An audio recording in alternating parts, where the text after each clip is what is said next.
जय श्री कृष्णा। राधे राधे भक्त जनों, आज आप सभी श्रवण करेंगे सावन मास की तुलसी माता की नई व्रत कथा।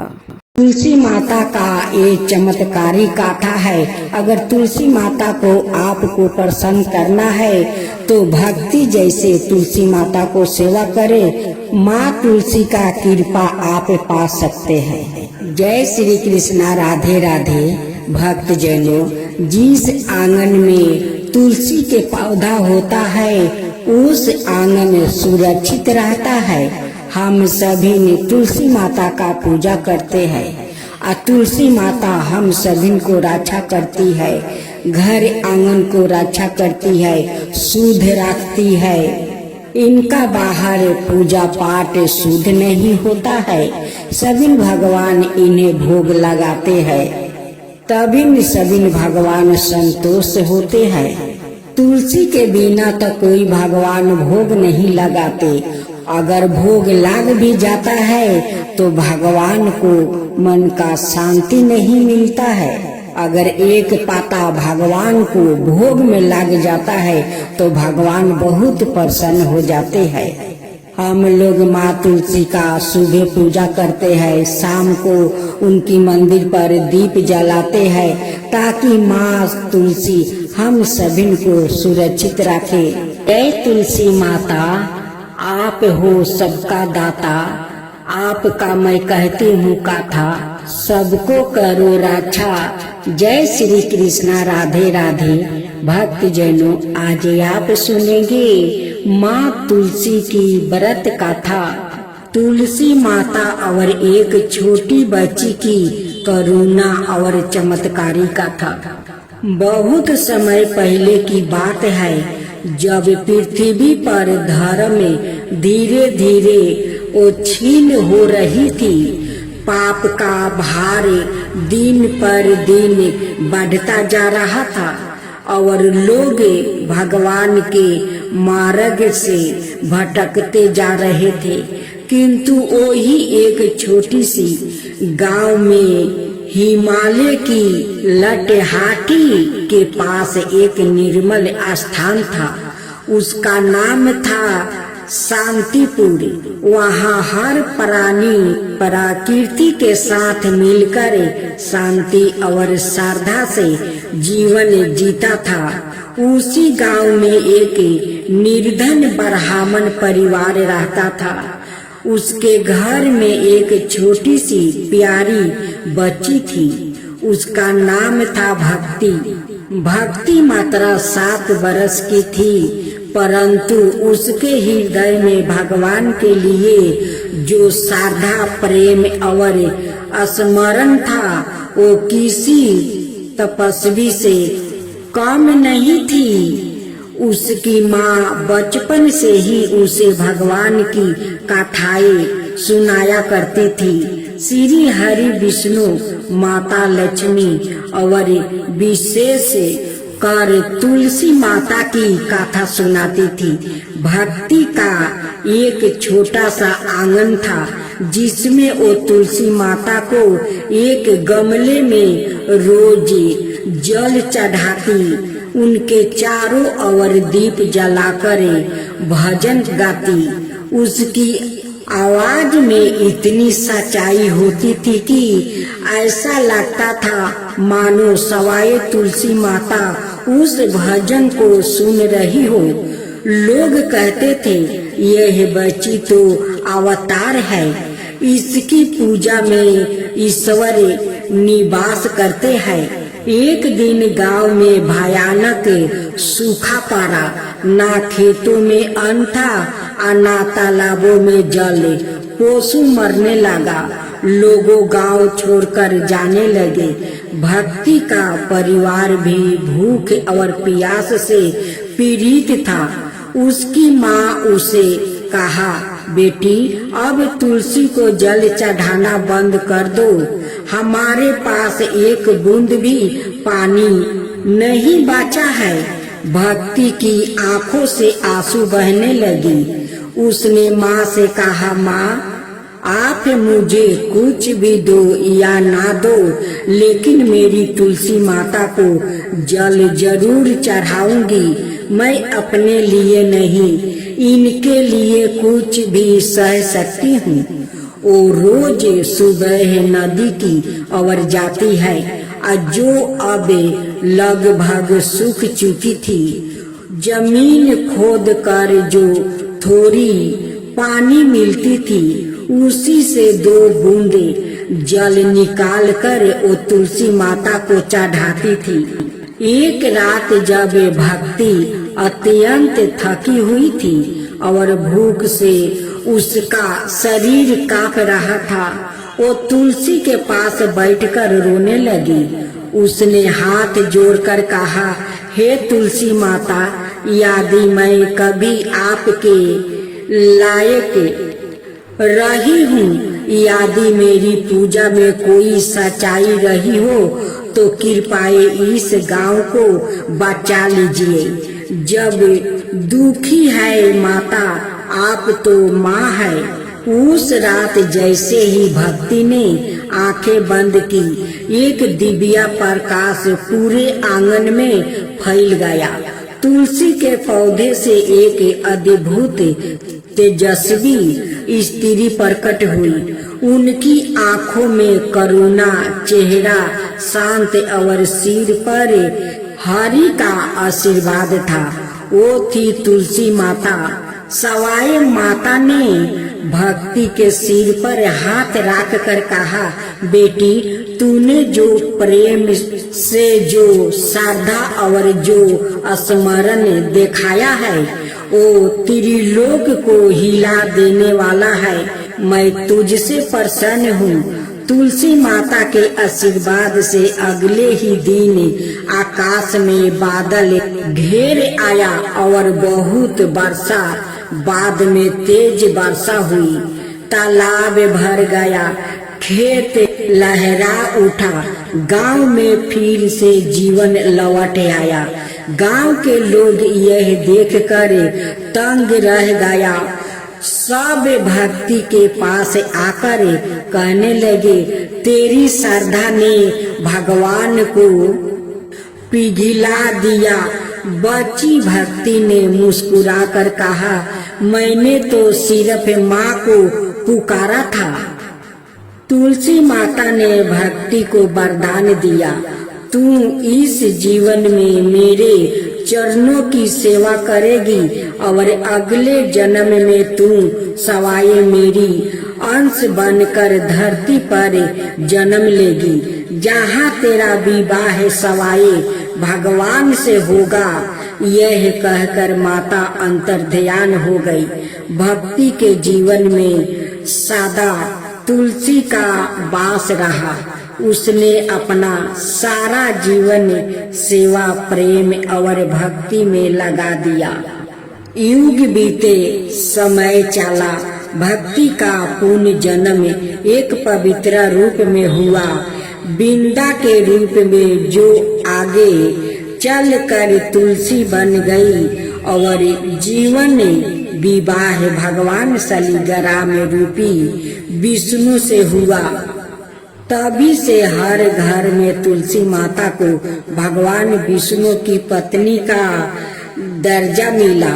हर घर आंगन में तुलसी विराजने लगी और आज तक जब भी कोई सच्चे मन से तुलसी माता की पूजा करता है, भक्ति की ओ पुकार, उसकी श्रद्धा तुलसी माता के हृदय को स्मरण करती है। हे तुलसी माता, जैसे आप उस भक्ति को पुकार सुना, वैसा ही सबको पुकार सुने। हे माँ तुलसी, सबको पुकार सुने। जय जय तुलसी माता, जय जय तुलसी माता, सब जग की सुखदाता वरदाता। जय जय तुलसी माता, जय जय तुलसी माता, सब योग के ऊपर, सब रोग के ऊपर रुज से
सुख संतति पाता, मानव लोग तुम्हीं से सुख संतति पाता।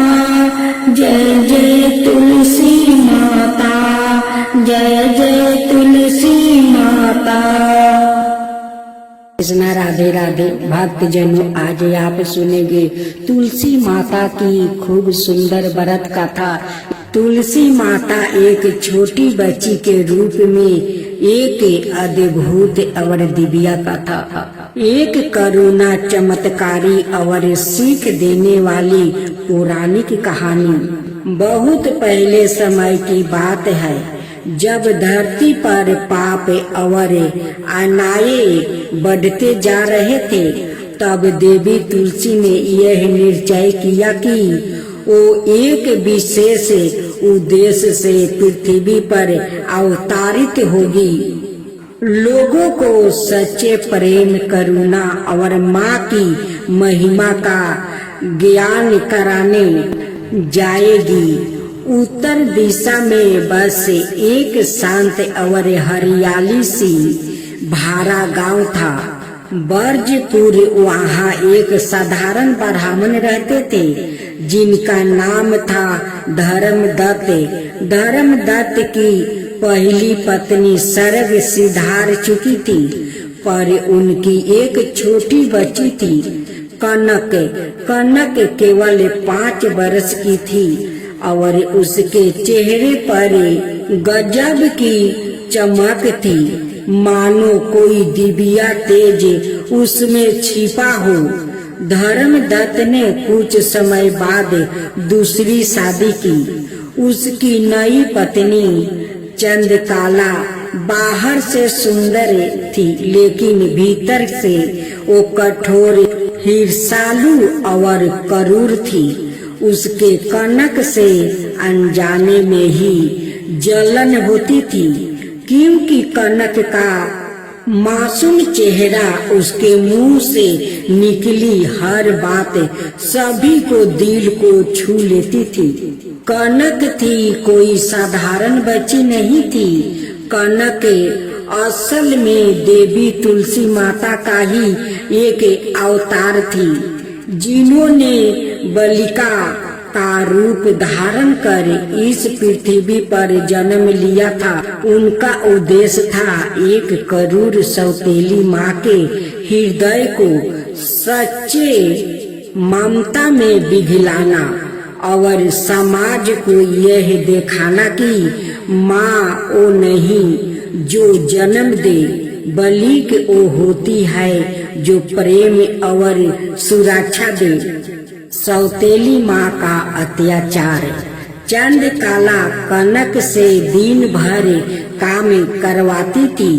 कभी लकड़ियों लाने के लिए भेजती थी, कभी बर्तन मजवाती थी, कभी घर के बाहर बैठा देती थी, तो कभी तपते धूप में बैठा देती थी। यदि कनक पानी मांगती, वो उसे ताना मारती, क्या मैं तेरी दासी हूँ। यदि कभी कनक कुछ गलत करती तो थापर और डंडा उसका इंतजार करते। गांव के लोग यह सब देखते, परंतु धर्मदत्त घर के बाहर रहते थे। उन्हें सच्चाई का पता नहीं था। फिर भी कनक कभी चुपचाप आंसू बहा लेती, फिर तुलसी माता के पास जाकर बैठ जाती और तुलसी के पत्तों को सहलाती और धीमे सवार में कहती, हे तुलसी माँ, क्या माँ का अर्थ यही होता है जो गले लगाए नहीं, केवल डंडे मारे। और उस पल जैसे तुलसी के पत्ते धीरे धीरे हिलते, मानो माता उसे सुन रही होती है। एक दिन चंद्रकला ने क्रोध में आकर कनक को झाड़ियों में धक्का दे दिया। कनक बेहोश हो गई। पूरा गांव इकट्ठा हुआ, पर जब सब उसे उठाने ही वाले थे तभी एक तेज प्रकाश फैला। कनक के शरीर से एक दिव्या रूप निकला, सवाए तुलसी माता। इस चमत्कार को सब देखकर सप्तबद्ध रह गया।